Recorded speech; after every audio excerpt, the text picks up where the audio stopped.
Came across this story about the MV Priscilla that was grounded northeast of Scotland on the 18th of July 2018 at 4:39 a.m. And the subsequent investigation, as they explored why the ship had grounded, it came down to the actions of the officer on watch that morning. Apparently he had taken over about 2 a.m., so it's 2.5 hours before the ship had grounded. He turned off the track steering, he switched on the vessel's autopilot, trusting that it would work.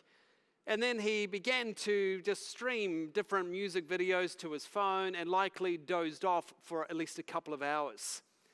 When he came to his senses, he realized he had drifted a long way away from where he needed to be, where he wanted to be.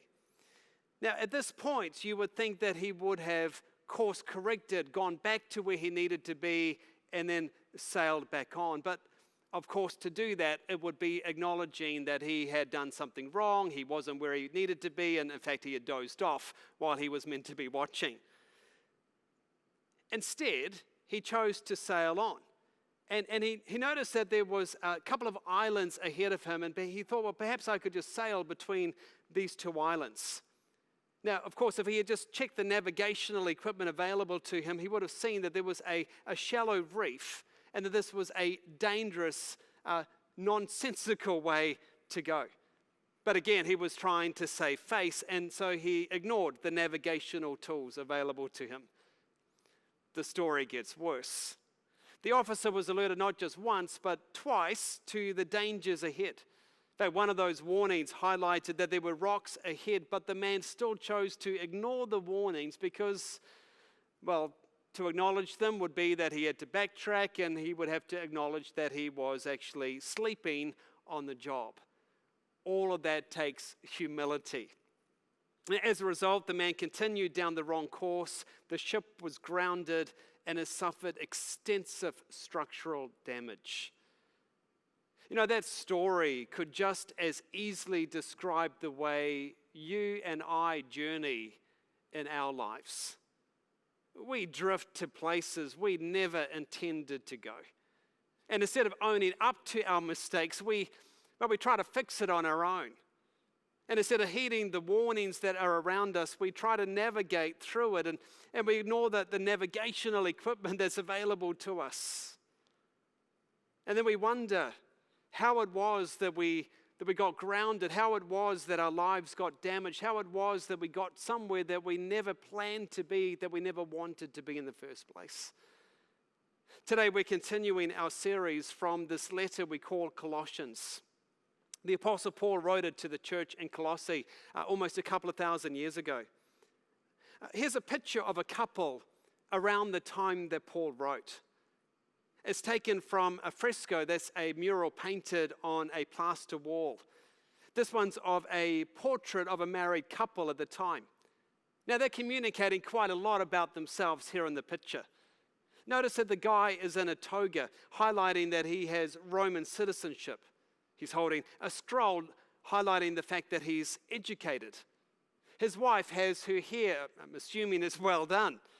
She's holding a wax stylus showing that she can write. She too is literate. This is the way the man and the wife in the picture saw themselves. Now let's say that this couple are one of the first couples to hear the message of Jesus as it came to their city. And they've heard the story of how the creator of the world entered into the planet he created with the people that are broken because of their sin and their mistakes. And then this creator willingly sacrificed himself through crucifixion in order to provide a way for them to come back into a relationship with the God of the universe. And so they choose to say, yes, we believe, we want a relationship with our Creator. But now what? You know, what difference does receiving this message about Jesus make to their lives and to the way they go about their business and their home life and everything they do? We all know that we can step into that relationship in just a moment, but what difference does that moment make in the day-to-day way in which we see ourselves and the day-to-day way in which we choose to live? You see, Paul knows that it's not enough to simply begin the journey. He knows that the currents of culture are strong. There's this massive tide that's always wanting to take us into the danger of the rocks. And he doesn't want us to get there. And he knows if these believers fail to heed the warnings and fail to read the navigational equipment that's available to them without realizing it, their souls, their marriages, their homes, it all has the potential to get grounded, to end up in some shallow reef far from where they plan to be. Now, if you're a follower of Jesus, you want to follow Jesus because we're followers of Jesus. But we also know that the currents of culture are strong. And so what is it that's going to stop us from drifting in our life? Well, Paul helps us here in chapter 3 of his letter. He says, "Since then you have been raised with Christ, set your hearts on things above, where Christ is, seated at the right hand of God. Set your minds on things above, not on earthly things. For you died, and your life is now hidden with Christ in God. And when Christ, who is your life, appears, then you also will appear with him in glory." Did you notice that Paul repeats a couple of phrases here? He says, set your hearts on things above and set your mind on things above. You see, what we set our mind on determines what we love. But we think about it, we desire it, our affections for it grow. What turns our head fills our heart.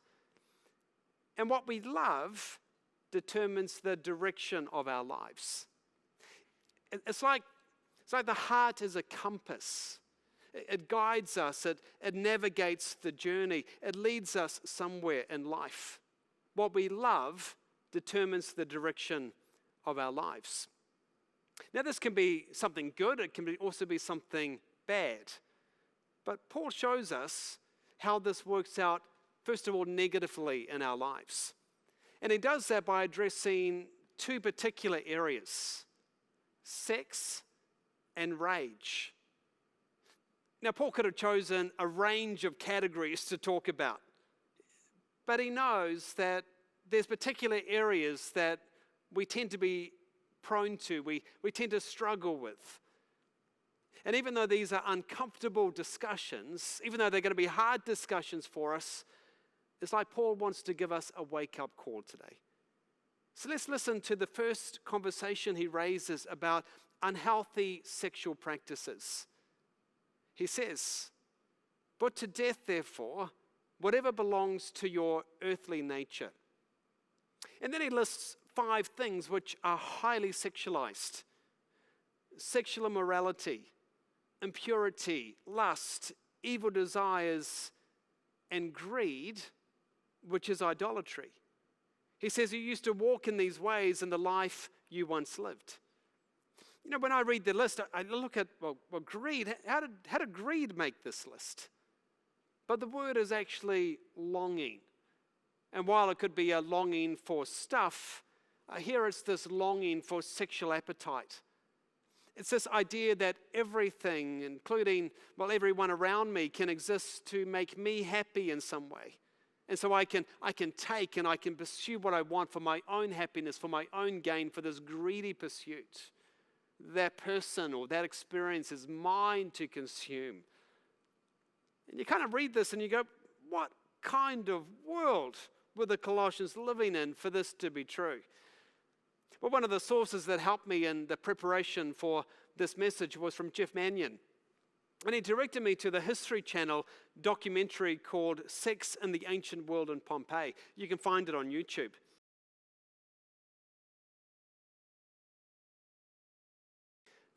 You may well be familiar with the city of Pompeii. Perhaps you've even been there.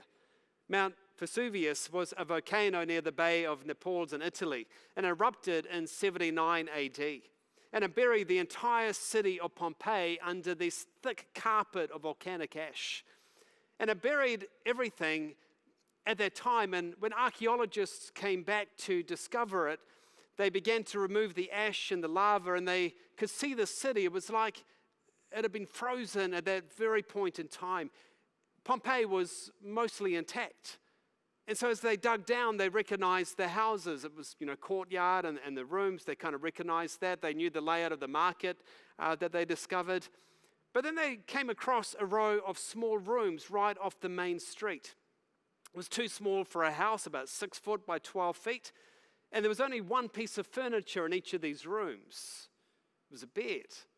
And they found 13 of these rooms all kind of back to back next to each other. And there were 41 of these brothels throughout the city. And then in the reception area of this courtyard, there were frescoes with all these pictures of sexual experiences. Some of them had numbers where presumably a customer could walk into this brothel and they could point to the wall of the particular sexual experience. Let's choose number 5 today, please.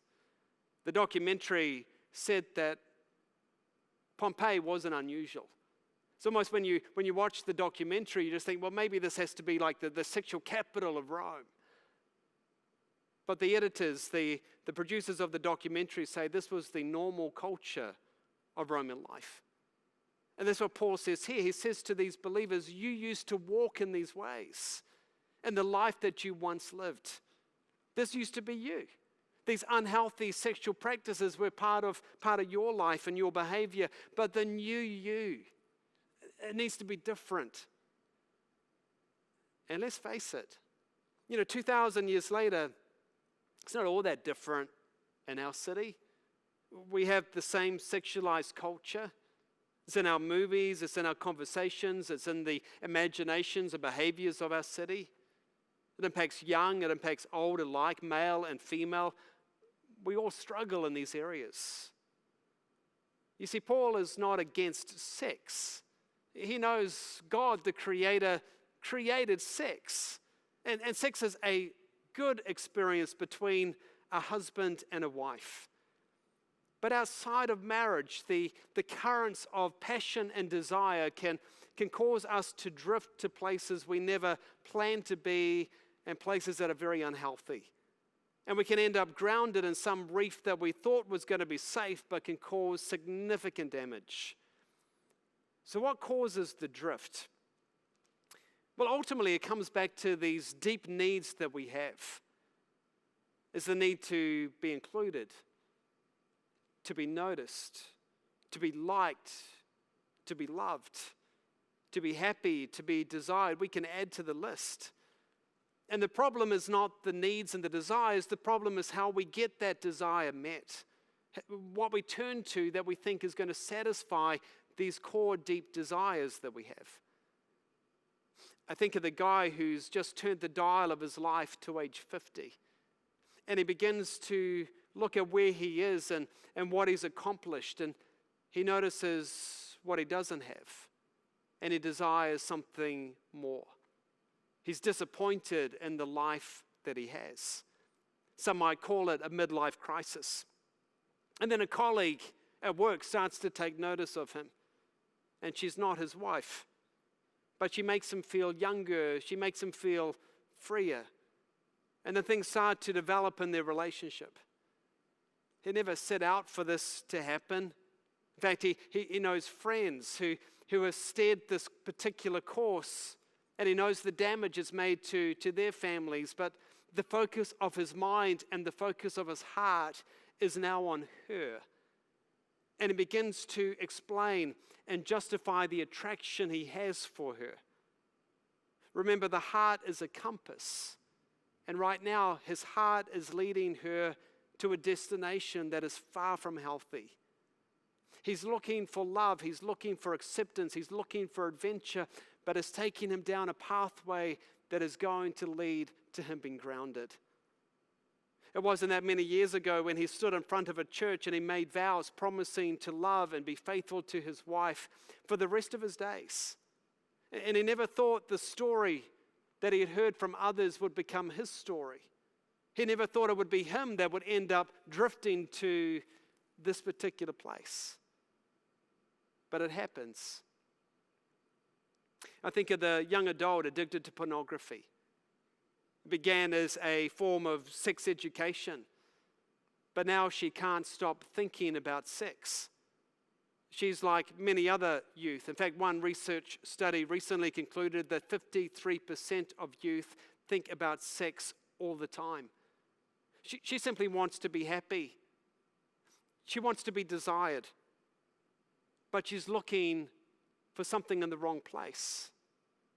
Her heart is a compass, and it's causing her to drift to places with habits that she never thought would be true of her, that she never wanted to be true of her.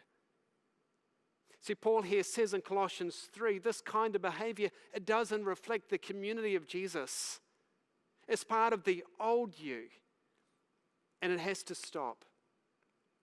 And it can stop. The healthy way forward means that we need to backtrack and realign ourselves, course correct to the way of Jesus. And the way we do that is through what we call the gospel. And then Paul picks up a second conversation, the conversation about rage and anger. He says here in verse 8, but now you must also rid yourself of all such things as these. And then he lists 5 words: anger, rage, malice, slander, and filthy language from your lips. Do not lie to each other, since you've taken off your old self with its practices, and you've put on the new self, which is being renewed in the knowledge and the image of its creator. Again, just like the 5 words in that first list around sex, here are 5 words around rage, anger. That's that slow burn we can have going on underneath our life, that chronic feeling that's quite different to this next word of rage. Rage is the outburst that we have. You might be at home and it's like you're making this online purchase and the password doesn't work again and again. And then you go to pay with your credit card and it rejects like 4 times. And then your son walks into the room and he says, Dad, and you just like burst. What is it you want? Just out of the blue, really, for no reason. Malice, that's when you want something bad to happen to someone else. Or slander. Let me tell you what that person did to me. And then filthy language. It's what you say to that person because you want to bring them down. You want them to be hurt, perhaps because they hurt you. Paul says this used to be you, but it has to stop. Now, once again, I have never met anybody who wanted to be described as an angry person. But there is something deep within that is searching for something. There's this need that we have that wants to be filled. Perhaps you've been in a situation when you didn't agree with someone's decision or what they did. And even though 2 people never agree with something all the time, you took a conversation a step further. And with your words, you intentionally knocked that person down a couple of notches. Now you can explain it, you can justify it, but in the end you walked away and you began to think, man, did I really just do that? I mean, what's going on with me? What was that all about? Why did I lower someone else in order to elevate myself a couple of notches? And if you're really courageous, you might rephrase the question, what need do I have that I'm trying to fill? Or perhaps you've been in that living room or a boardroom with someone and other people aren't hearing your point of view. And you find yourself unnecessarily animated in the conversation. And your energy level rises, your blood pressure begins to rise. And you find yourself insisting and insisting. No, you're not listening to me, you say out loud. And then later, perhaps as you're drifting off to sleep, you start, it's like you wake up for a moment. What's wrong with me? What was so life and death about that conversation, about that situation that I was in? Why does everyone need to agree with me? Or what need am I trying to fill? You see, where do these intense emotions and feelings come from? Well, James answers that question He says, well, what causes fights and quarrels among you? And then he answers his own question. Don't they come from the desires that battle within you? You see, just like the conversation about sex, Paul says rage comes from something deep within. It's the desire to be noticed, to be liked, to be loved. Perhaps someone robbed you of something or something got on your way. You desired to be happy and someone robbed you of it, and now you're angry. I mean, they hurt you.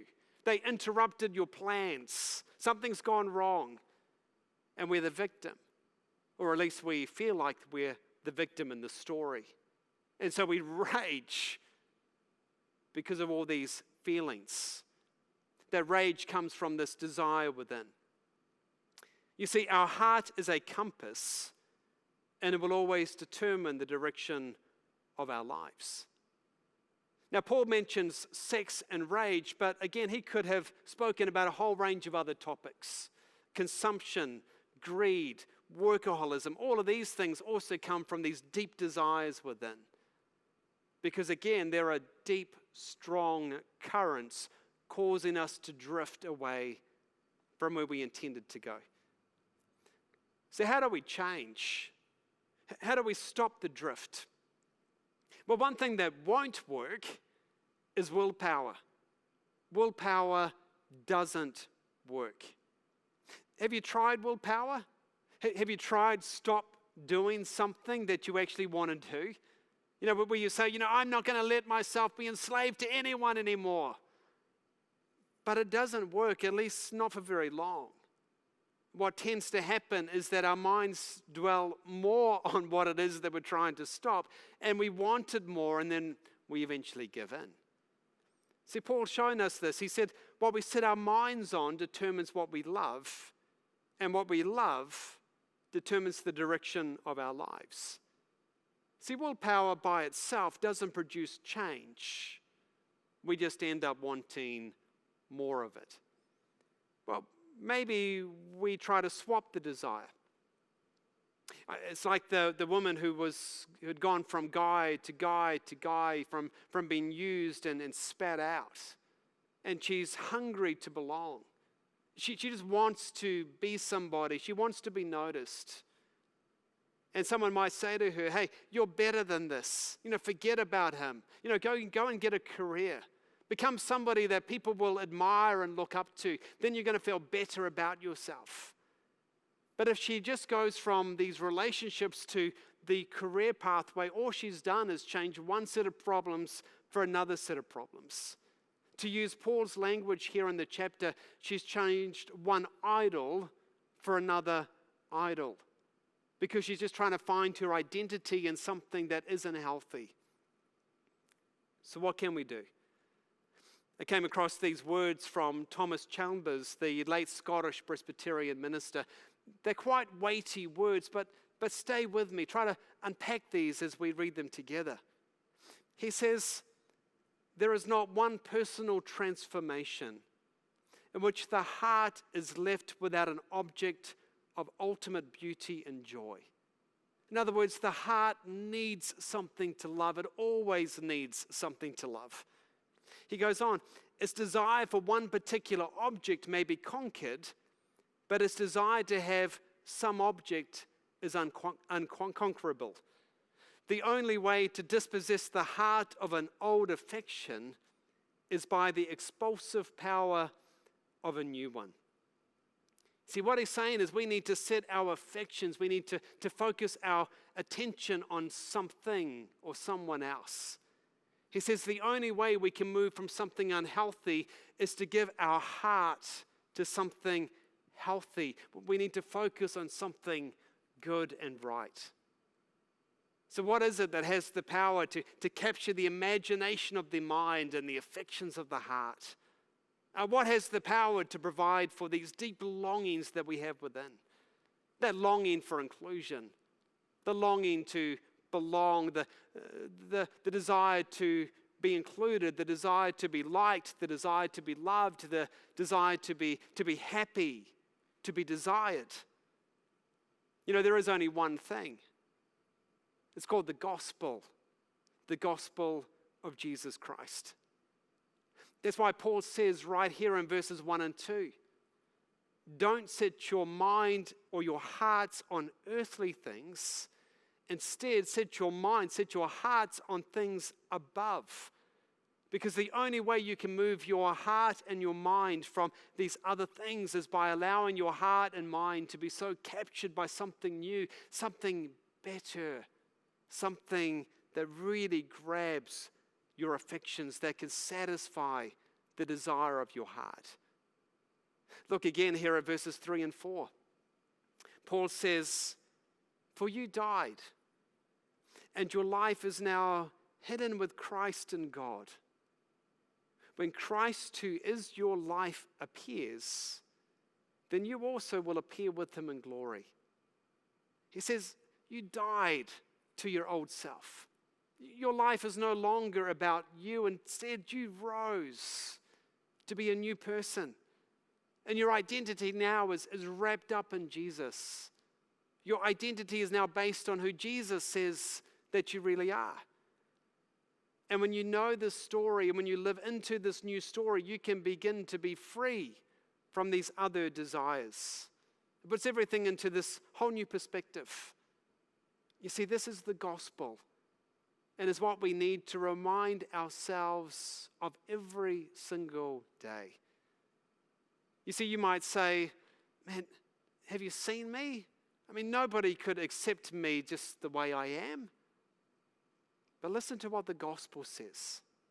It says, you died to your old self, and you're now alive in Jesus. It says that the Father looks at you and he sees Jesus because, well, you're in Jesus now. And he loves you. And he accepts you. And when he looks at you, he sees his beloved Son. And he loves you as he loves his own beloved Son. And we know he thinks the world of Jesus. And so he thinks the world of you too. In fact, Paul says here in verse 2 that Christ is seated in the place of honor at God's right hand. And so if you are in Christ, where are you right now? Well, you're also seated at the right hand of the Father. You're actually seated at the seat of honor. Because you're in Jesus, you're also in this place of honor, the highest seat of honor. And you don't have to earn anything, but God delights in you just as he delights in his own Son. You see, it all comes back to our identity in Jesus. Our most defining moment now is not who dumped you, but who took you in. It's not who hurt you, but who was hurt for you. It's not what you've done, but what was done for you. It's not who betrayed you or who deserted you, but who adopted you and who called you his own. So Jesus took you in. Jesus took all the hurt and the pain. Jesus has done everything needed for you. There's nothing needed by you or from me that we need to prove ourselves anymore. In fact, the Father looks at you and me if we are in Jesus and he calls us his child. He thinks the world of you. And when you know this truth, when you allow it to grab your mind and grab your heart, suddenly realize that you have incredible significance. You're secure. There's nothing you need to fear. You see, my past and your past, it might provide reasons for us to get angry. It might provide reasons for us to pursue these unhealthy choices and behaviors. We might look at what our parents did or didn't do. We might look at what that person did or didn't do. But that's the old me. It's not the new me. And everyone has an old me, but if we're a new creation in Jesus, there's a new me. The new me that's wrapped up in this new identity in Jesus. See, when we have a relationship with Jesus, we know we are loved. We are accepted. We belong. We are honored. And this is how the gospel has the power to transform us when we allow it to grab our mind and the affections of our heart. So here in verse 10, Paul says, I want you to put on the new nature and be renewed as you learn to know your Creator and to become more like Him. So as we focus on Jesus, we become more like Jesus. We imitate Jesus and we begin to be more like Jesus. And then because we see ourselves in relationship with Jesus, we're actually able to look at unhealthy sexual practices. And we can say, you are not my life. I'm not going to be defined by this anymore.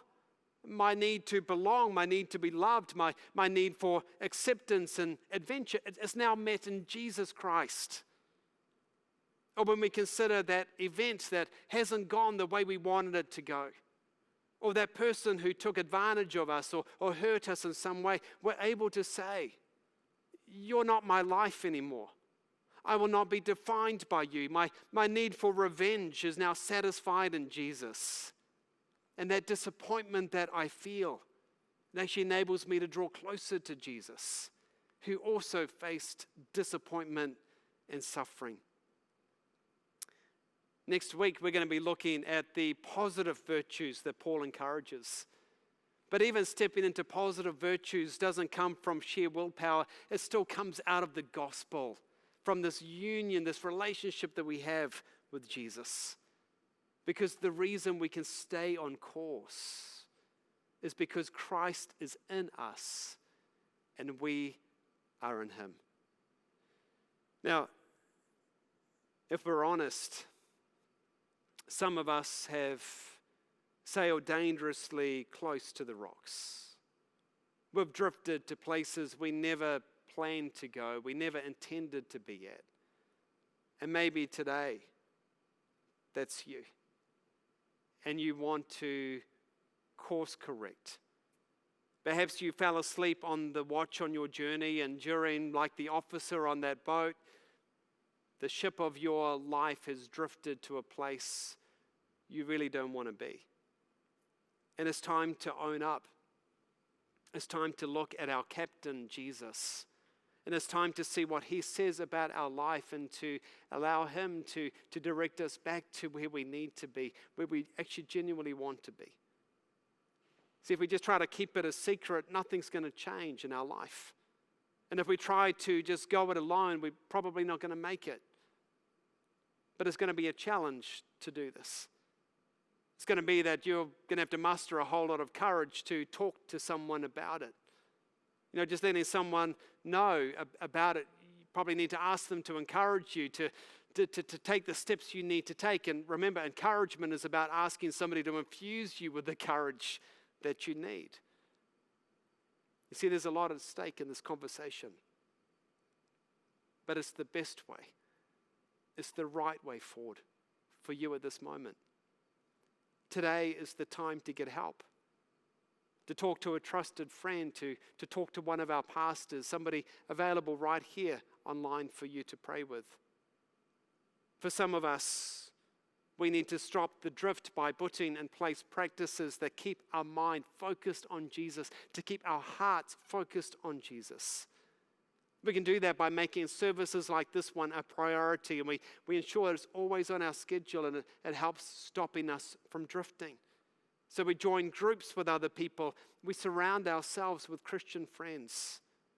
We set aside time in our life every day to read God's word, to pray, so that we keep the gospel right in front of us. We listen to Christian songs. We sing them. We worship, just enjoying the hope and the peace that Jesus gives to us.